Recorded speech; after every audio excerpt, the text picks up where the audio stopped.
우리 금년도 우리 주제 3번 같이 하겠습니다. 주여 이제 회복하게 하소서. 주여 이제 회복하게 하소서. 주여 이제 회복하게 하소서. 우리 회복 캠페인 하겠습니다. 예배를 회복하겠습니다. 기도를 회복하겠습니다. 사랑을 회복하겠습니다. 가정을 회복하겠습니다. 사명을 회복하겠습니다. 아멘. 하나님께서 오늘 우리에게 주시는 말씀은 누가복음 17장 11절에서 19절까지의 말씀입니다. 자, 오늘 본문을 통해서 작은 구원과 큰 구원이라는 제목으로 말씀을 같이 나누겠습니다.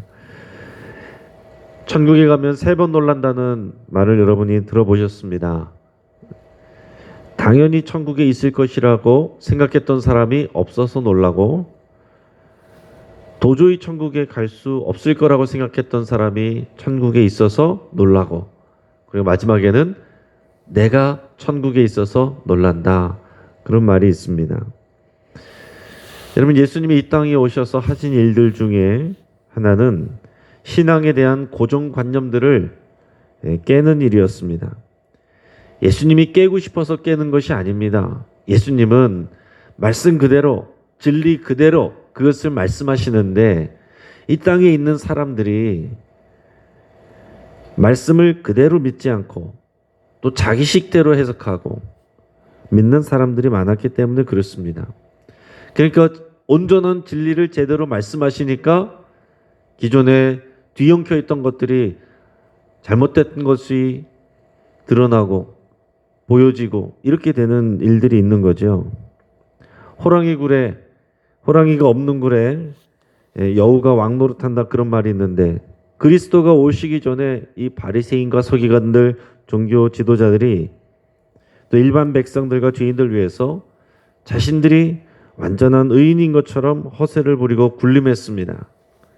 하지만 오히려 예수님이 오시고 난 다음에는 죄인들이 예수님의 친구가 되고 죄인들이 먼저 구원을 받게 되는 그런 반전이 일어납니다. 또한 남자 어른들은 여자들을 무시하고 어린이들을 무시하고 또 장애가 있는 사람들을 무시했습니다.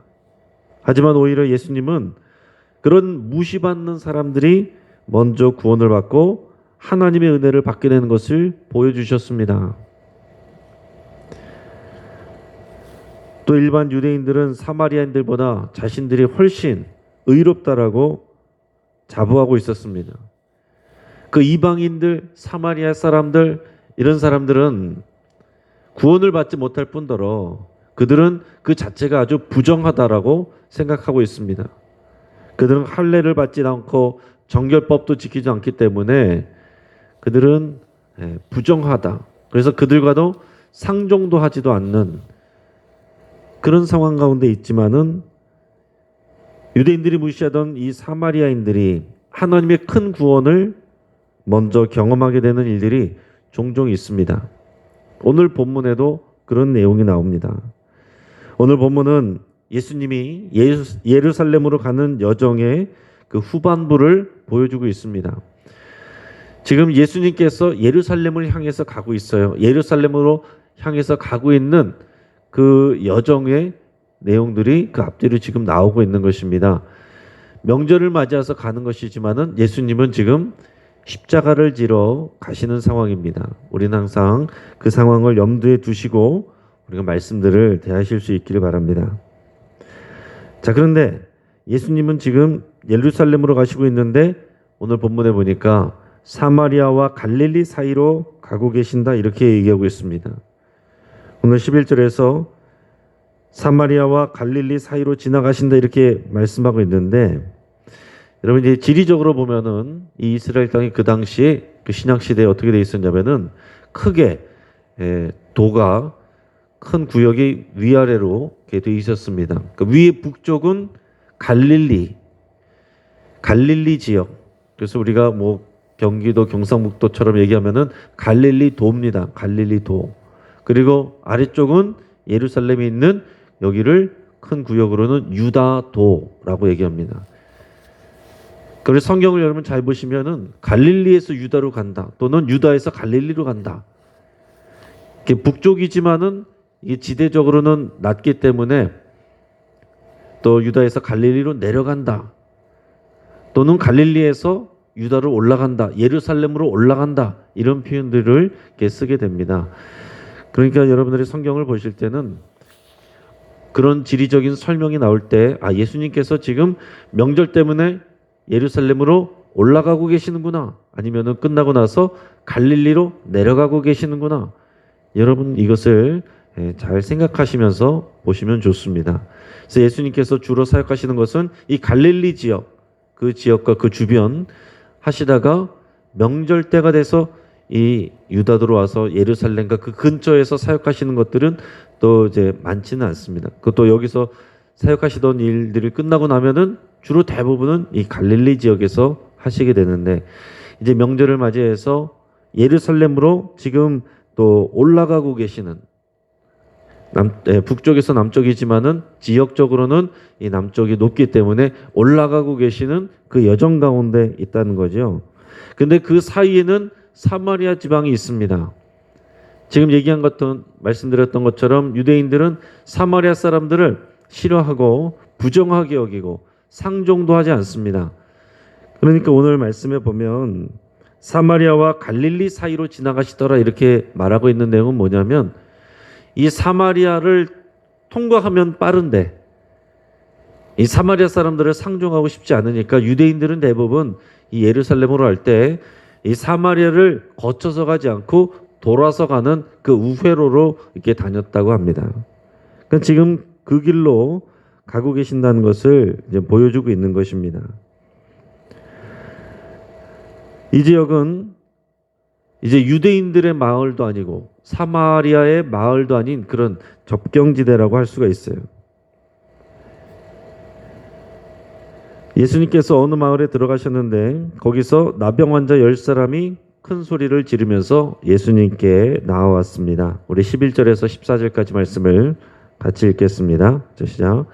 예수께서 예루살렘으로 가실 때에 사마리아와 갈릴리 사이로 지나가시다가 한 마을에 들어가시니 나병 환자 10명이 예수를 만나 멀리 서서 소리를 높여 이르되 예수 선생님이여 우리를 불쌍히 여기소서 하거늘 보시고 이르시되 가서 제사장들에게 너희 몸을 보이라 하셨더니 그들이 가다가 깨끗함을 받은지라. 아멘. 그 당시 일반 사람들은 나병을 전염병으로 인식하고 있었습니다. 그리고 더 나아가서 나병은 천형이라고 생각했습니다. 천형은 뭐냐면 하늘이 내린 벌이다라는 것입니다. 그러니까 나병 걸린 사람들은 죄인으로 보는 거예요. 저 사람들은 죄를 지어서 하나님께 벌받은 사람들이다. 그리고 그 병을 옮긴다. 이렇게 생각했기 때문에 나병 환자들은 일반 사람들과 같이 있을 수가 없고 그 마을에서 벗어나서 자기들끼리 따로 지내야 됐습니다. 그 제사에 참여할 수도 없고 그런 일반적인 마을 공동체에 들어갈 수도 없는 그런 고통 가운데 비참한 상황 가운데 있는 사람들입니다. 자, 그런데 그 사람들이 예수님을 알아보고 멀리서부터 소리치면서 왔습니다.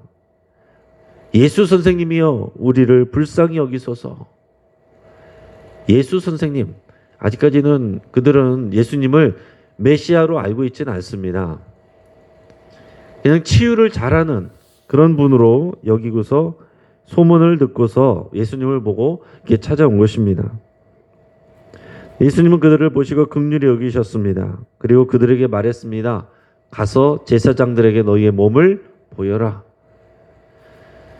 자, 그 당시에 이제 따로 있다가 이 나병이 낫게 되면은 제사장에게 가서 확인을 받아야 됩니다. 확인을 받고 다 나았다는 것을 확인을 해주면 비둘기 2마리를 또 제사를 또 드려야 됩니다. 그리고 그렇게 인증을 받으면 그때부터는 이제 다시 마을로 돌아가서 정상적인 생활을 할 수 있게 되는 것입니다. 자, 그런데 왜 의사에게 보이는 것이 아니라 제사장에게 보이느냐? 앞에서 말했던 것처럼 그 당시 사람들은 이 나병을 죄 지은 사람이 받는 벌이라고 생각을 했습니다. 그렇기 때문에 이 병에 대한 문제는 의사가 다루지만 죄에 대한 문제는 제사장이 다루기 때문에 병이 난 것을 보여주는 것은 그가 하나님으로부터 용서받았다는 것을 보여주는 거예요. 그래야 사람들과 다시 어울릴 수가 있는 것입니다. 자, 그런데 놀라운 것은 이 사람들이 그 말을 듣고 제사장들에게 갔다라는 사실입니다. 여러분, 그 내용이 간단하게 나와 있지만은 그게 어떻게 간단한 내용입니까? 제사장들한테 갈 때는 내 몸이 나아서 난 거를 보여줘야 되는 것입니다. 근데 예수님께서 내가 너희를 치유로 한다 그런 말씀을 하신 게 아니에요. 어떤 특별한 일이 일어나지 않았습니다. 아무 일도 없는데, 아무 일도 생기지 않는데 가서 너희 몸을 제사장에게 보여주라. 그런데 그냥 가는 것입니다. 놀라운 믿음 아닙니까? 웬만한 사람들 같았으면은 아니 예수 선생님 우리를 고쳐 주셔야죠. 보십시오. 우리 그대로인데 어떻게 우리가 제사장한테 갑니까? 그렇게 할 텐데 여기 10사람들이 그냥 그대로 갔습니다. 제사장에게 가는 그 도중에 나음을 받았다는 것입니다. 그러니까 이것만 해도 여기만까지만 보면 굉장히 대단한 기적이 일어난 것입니다. 그리고 그들의 믿음이 굉장하구나 하는 것을 알 수 있어요. 그런데 놀라운 것은 그 중에서 한 사람만 예수님께로 나왔다는 사실이죠. 나머지 사람들은 제사장에게로 가기에 바빴습니다. 이제 제사장에 가는 길에 내가 난 것을 확인했는데 너무 기뻐하면서 한 사람은 예수님을 생각하면서 돌아왔고 나머지 9명은 기뻐하면서 빨리 제사장에게 가려고 했습니다. 제사장에 빨리 가야 내가 정상적으로 됐다는 것을 확인을 받고 이제는 내가 일상생활로 빨리 복귀할 수 있는 거잖아요. 자, 그러니까 예수님에게 오지 않고 그냥 제사장에게 간 사람들은 예수님을 병을 치료해 주는 분으로 능력 있는 자로 알았을 뿐이지 예수님을 믿음의 대상으로 바라보지는 않았다라는 사실입니다. 자, 이렇게 10명의 나병 환자가 치유를 받았는데 한 사람만 예수님께 돌아옵니다. 그는 돌아올 때에 큰 소리로 하나님께 영광을 돌리면서 예수님을 찾아서 돌아왔습니다. 우리 15절에서 19절까지 말씀을 읽겠습니다. 그 중에 한 사람이 자기가 나은 것을 보고 큰 소리로 하나님께 영광을 돌리며 돌아와 예수의 발 앞에 엎드려 감사하니 그는 사마리아 사람이라. 예수께서 대답하여 이르시되 10사람이 다 깨끗함을 받지 아니하였느냐? 그 9은 어디 있느냐? 이 이방인 외에는 하나님께 영광을 돌리러 돌아온 자가 없느냐 하시고 그들에게 이르시되 일어나 가라. 내 믿음이 너를 구원하였느니라 하시더라. 아멘. 자, 이 사람은 예수님을 잊지 않았습니다. 예수님에게 올 때 큰 소리로 자신의 병을 치료해달라고 했을 뿐만이 아니라 병이 치유를 받은 다음에도 큰 소리로 하나님께 영광을 올려드리면서 예수님의 발 앞에 엎드려서 예수님께 감사를 올렸습니다. 그리고 놀라운 것은 그 사람이 사마리아인이었다라는 것입니다. 아마도 예수님께 오지 않은 9명의 사람들은 성경에는 나와 있지 않지만 유대인이었을 것으로 생각됩니다. 왜냐하면 예수님께서 이 이방인 외에는 하나님께 영광을 돌리러 돌아온 자가 없느냐라고 말씀하셨기 때문에 그렇습니다. 이 이방인 외에는 그러니까 당연히 돌아왔어야 될 사람들은 돌아오지 않고 돌아오지 않을 거라고 생각했던 이런 사마리아인이 와서 하나님께 영광을 돌리고 나에게 감사를 하느냐 그 말씀을 하시는 거잖아요. 그 당시에 유대인들은 나병은 앞에서 얘기했던 것처럼 천영이라고 생각하고 하늘이 내린 벌, 하나님이 주신 벌이라고 생각하기 때문에 나병을 고칠 수 있는 것은 하나님밖에 없다라고 생각을 했습니다. 그러니까 그 나병을 낫게 했을 때, 나병이 나았을 때 그러면은 예수님은 하나님의 사람인 것입니다. 하나님의 사람이란 것을 깨달아야 됐습니다. 하지만 그들의 관심은 오직 자신의 병이 낫는 것, 자신의 문제가 해결되는 것, 그래서 빨리 자신의 일상생활로 복귀하는 것, 여기에만 온통 관심이 있었지 예수님께는 관심이 없었다라는 것입니다. 그것도 귀한 일이죠. 내 문제가 해결되고 내 병이 낫고 일상생활로 빨리 복귀하는 거, 이건 작은 구원입니다. 작은 구원이에요.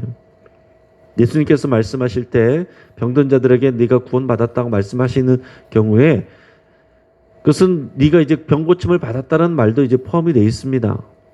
우리가 병 고침을 받고 문제로부터 우리가 해결되는 거, 일상생활로 복귀하는 거, 그럼 이것도 우리가 하나님의 구원을 경험하는 것입니다. 그러나 이것은 작은 구원이에요. 그 다음에 예수님은 사마리아인에게 이렇게 말씀하셨습니다. 일어나 가라, 내 믿음이 너를 구원하였느니라. 이 말씀은 지금 그의 질병이 치유되었다는 것을 넘어서서 하나님의 백성이 되었다는 것을 선언하시는 것입니다. 네가 구원받았고 하나님의 자녀와 하나님의 백성이 되었다라는 것을 선언하시는 거예요. 당시 유대인들은 말씀드린 것처럼 이 사마리아인들은 하나님의 자녀가 될 수 없다, 하나님의 백성이 될 수 없다, 저들은 부정한 자들이고 저들은 죄인들이다, 당연히 이렇게 생각했습니다. 천국에 가면 사마리아 사람들은 한 명도 없다, 당연히 이렇게 생각했어요. 그러나 오늘 예수님께서 이 사마리아인에게 일어나라, 내 믿음이 너를 구원하였느니라, 이렇게 말씀하신 거예요. 그가 이 질병이 치유되었을 뿐만이 아니라 하나님의 백성이 되었다는 거, 질병이 치유된 것이 작은 구원이라고 한다면은 하나님의 자녀가 되는 거, 하나님의 백성이 되는 거, 이것은 큰 구원입니다. 이 큰 구원을 얻게 하는 믿음, 그게 뭐였습니까? 그게 감사였어요. 이 영적인 원리를 여러분 잘 깨달을 수 있길 바랍니다. 이 내용을 여러분 많이 아시고 당연히 잘 아시는 내용이지만 이 원리를 깨닫고 삶에 실천하고 적용하는 사람은 많지 않다는 것입니다. 오늘 병 나은 사람들은 많지만은 예수님 앞에 나와서 엎드리고 하나님께 영광을 돌리고 감사한 사람은 한 사람밖에 없었던 것처럼 우리가 감사하는 것이 좋은 것이다, 중요한 것이다, 다 알고 모르는 사람이 없지만 실제로 이렇게 감사하는 사람은 이 시대에도 많지는 않습니다. 여기서 말하는 감사는 그냥 인사치레의 감사가 아닙니다. 나병을 치유해 주신 예수님이 하나님이 보내주신 사람이구나, 이 병은 하나님이 고쳐주셨구나 라는 것에 대한 믿음의 고백이에요. 그렇기 때문에 예수님 앞에 엎드려 절하고 감사를 드린 것입니다. 이것은 예수님에게 앞에서는 예수님 선생님 이렇게 했지만은 하나님의 사람이라고 고백하는 것과 같은 것입니다. 그러니까 이 나병의 치유라는 작은 구원에 대해서 내가 감사함으로 하나님을 사랑하고 예수님께 집중하며 예수님 앞에 나오는 그 믿음 앞에 하나님의 자녀가 되고 백성이 되는 큰 구원을 주신 것을 여러분 꼭 기억하실 수 있길 바랍니다. 감사는 우리에게 하나님의 더 큰 은혜와 복을 주시는 거예요. 내가 지금 나의 질병과 나의 어려움과 문제 해결, 이것을 위해서 간절하게 기도하는 거, 그 믿음, 그 앞에 9명도 다 갖고 있었어요. 그 믿음 가졌기 때문에 제사장들에게 갔던 것입니다. 그러나 더 큰 구원을 불러오는 믿음은 예수님을 사랑하고 그 앞에 나와서 예수님께 집중하고 감사드리는 믿음이 큰 구원을 가져오는 믿음이라는 것입니다. 이 믿음이 우리에게 있기를 축복합니다. 우리의 문제가 해결되는 것으로 끝난 것이 아니라 문제가 해결되지 않았는데 또는 해결됐을 때 하나님 앞에 감사할 줄 아는 그 믿음, 해결됐을 때 감사하는 게 큰 믿음이면 해결되지 않았는데 하나님께서 일하시고 성취하실 것을 믿고 감사를 미리 드리는 것은 더 큰 믿음이죠. 그럼 우리가 오늘 지금 이 시간에 문제 해결이 안 돼 있는 상황에서 여러분들이 낫기를 간절히 구하며 구하는 믿음보다 더 큰 믿음으로 하나님께서 모든 것을 선하게 해결해 주실 줄 믿고 감사함으로 믿음으로 기쁨으로 하나님께 영광 돌리는 그 믿음으로 나가시기를 축복합니다. 그것을 우리가 알 수 있기를 바라요. 이 말씀을 정리합니다. 10명의 나병 환자들은 질병의 고통과 또 마을 공동체에 같이 할 수 없는 슬픔을 겪고 있었습니다. 그들의 마음은 간절했기 때문에 예수님 앞에서 큰 소리로 외치면서 우리를 불쌍히 여기셔서 그렇게 나올 수 있었습니다. 그들은 예수님의 말만 듣고 제사장에게로 발걸음을 돌렸습니다. 그것은 믿음의 행위였습니다. 간절한 믿음, 간절한 소원이 있기 때문에 간절한 믿음을 통해서 그들이 응답을 받고 치유를 받은 것입니다. 이 믿음도 우리에게 당연히 있어야 돼요. 하지만 그들은 치유하시는 예수님보다 자신이 치유받는 것에 더 큰 관심이 있었습니다. 우리는 어떻습니까? 하나님이 주시는 기도 응답에 더 관심을 갖고 있습니까? 아니면 응답하시기도 하고 때로는 침묵하시기도 하는 하나님을 더 귀하게 여기고 우리 주님 예수 그리스도에게 더 관심을 갖고 있습니까? 9명의 나병 환자들은 병을 치유받는 작은 구원을 받았습니다. 그것도 좋은 일이지만 돌아와 하나님께 경배하고 예수님 앞에 엎드려 감사를 드린 이 사마리아인은 작은 구원뿐만 아니라 큰 구원까지 받았습니다. 여러분, 출신이나 경력이나 혈통이 중요한 것이 아닙니다. 믿음이 중요한 것입니다. 성숙한 믿음은 감사로 나타난다 그랬습니다. 감사로 나타나는 성숙한 믿음은 하나님의 더 큰 역사를 가져오는 것입니다. 지금 당장 내 문제 해결을 위한 믿음, 거기서 멈추지 마시고 더 큰 구원을 향한 감사의 믿음, 그 믿음을 가지고 나가실 수 있기를 바랍니다. 하나님께서 우리에게 더 큰 구원을 부어주시기를 원하는 그 마음을 불러오는 것은 하나님께 큰 소리로 영광을 올려드리며 감사하는 일입니다. 그것이 가장 강력한 기도예요. 오늘 그것을 영적인 원리를 깊이 깨닫고 하나님 앞에 큰 구원을 향하여서 나가시는 저 여러분 되시기를 주의 이름으로 축복합니다. 같이 한번 기도하겠습니다. 우리 말씀을 붙잡고 함께 기도할 때에 우리의 문제에 대해서 하나님 앞에 간절히 부르짖어 기도할 수 있길 바랍니다. 정말 아픔이 클 때 그것이 우리 앞에 하나님 앞에 간절하게 부르짖어 기도할 수 있는 그런 재료가 됩니다. 우리가 힘들수록 어려울수록 하나님 앞에 간절한 마음으로 부르짖어 기도할 수 있길 바랍니다. 또한 나의 문제 해결보다 해결자 되신 우리 하나님 아버지 또한 예수 그리스도를 더 사랑하기로 결단하며 기도할 수 있길 바랍니다. 그리고 작은 구원에 만족하는 것이 아니라 기도 응답에 거기서 머무르는 것이 아니라 감사함으로 큰 구원으로 나가기를 여러분 결단하실 수 있길 바랍니다. 내가 하나님의 자녀가 될 뿐만이 아니라 하나님의 일꾼, 하나님의 사명자가 되어서 쓰임받는 큰 구원, 구원의 완성을 향하여서 여러분 간절히 기도하실 수 있길 바랍니다.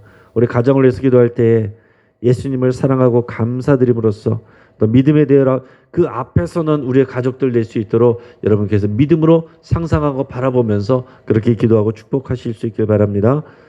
주주클럽이 다시 시작되는데 코로나가 가정예배 회복의 기회가 되기를 여러분 위해서 기도하시고 여러분 작정하시고 온 교회가 모든 가정마다 그 가정예배가 회복되고 가정이 교회되는 역사 있게 해달라고 여러분 위해서 같이 기도하겠습니다. 우리 환우들을 위해서 기도할 때 우리 박인숙 권사님 이제 재활치료 우리 3주 정도 이제 예상돼서 진행한다고 합니다. 많이 좋아지시고 몸에 있는 줄도 다 빼셨다고 했는데 위해서 같이 기도해 주시고 우리 항암 치료하고 있는 황복희 집사님, 김명숙 집사님, 또 화상 치료하고 계시는 이순희 권사님, 손 치료가 필요한 우리 박범진, 김동욱 청년, 또 그들의 젊은이들의 진로를 위해서도 우리에서 같이 간절히 기도하시고 우리 주변에 아프신 분들 또 여러분들의 아픈 부위를 위해서 간절한 마음으로 또 기도하실 수 있길 바랍니다. 또한 설명절 이후에 지금 코로나가 확산되고 있는데 증가율이 낮아지기를 위해서 기도하시고 하나님께서 특별히 노약자들을 지키시고 보호해 주시기를 위해서 우리 같이 간절히 기도하겠습니다. 주여 한번 간절히 부르짖고 합심해서 기도하겠습니다.